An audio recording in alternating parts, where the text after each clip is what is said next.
Bomberman has been blowing up walls for 40 years.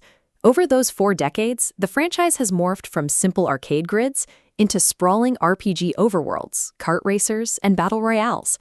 But if you want to jump in today, the options are a mess. The newest games on the Switch carry incredibly mixed reviews, and the retro handheld market is a labyrinth of spin-offs with near-identical names. If you ask a forum which one to buy, you'll get 20 conflicting answers.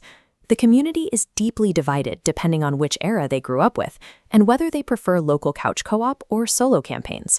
For a huge chunk of fans, the golden age was the 1990s. Back then, the baseline expectation was 4 friends huddled around a Super Nintendo, screaming at each other over a single TV screen.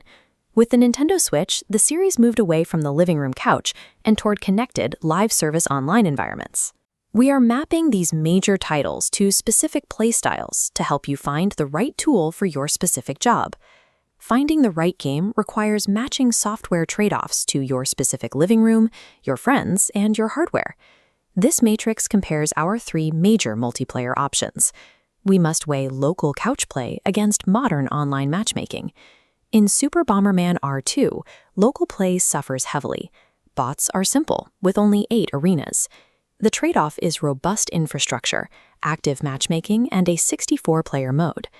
In Super Bomberman R1, local advantages are immediate. Bots fight back, and you get 22 arenas. But this superior offline party game comes with a cost. The online servers are completely dead. If you're willing to step back to 2005, there is a third way to handle a multiplayer room. Bomberman DS includes a feature called Download Play, which allows up to 8 people to battle locally using only a single game cartridge. The catch is the logistics. You are limited to classic 2D graphics, and everyone in the room needs to bring their own dual-screen handheld.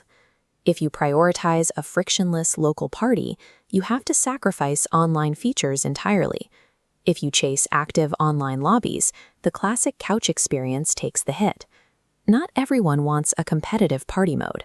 Sometimes you just want a deep, structured solo campaign.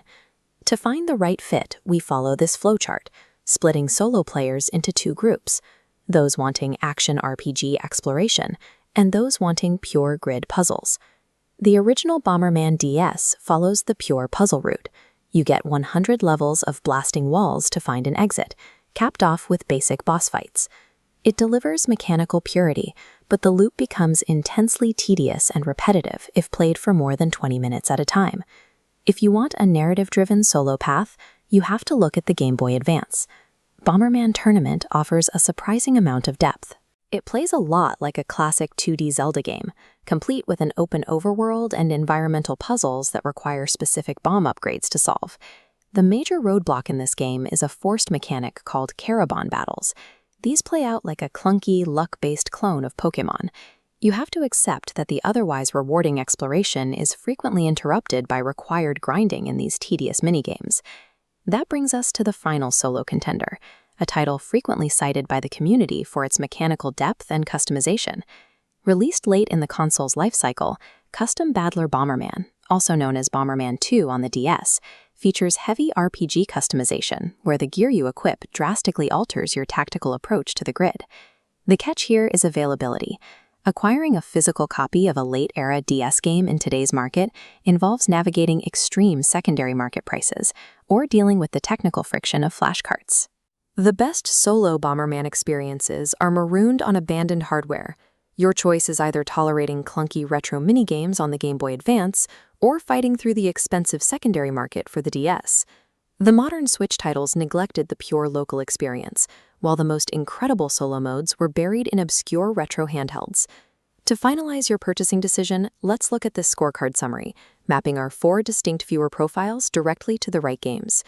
If you are a modern competitor who wants active lobbies and battle royale modes, buy Super Bomberman R2. Just know that this purchase means accepting a weak local mode with dead-end AI bots. If you are a parent or a party host looking for frictionless couch chaos, hunt down Super Bomberman R1 or the original Bomberman DS. These versions guarantee great local arenas, but a dead online community. For a cozy Zelda-light solo adventure, emulate Bomberman Tournament for Game Boy Advance. For the ultimate 2D solo grid with deep customization, Bomberman 2 on DS is your target. Both of those solo paths demand patience.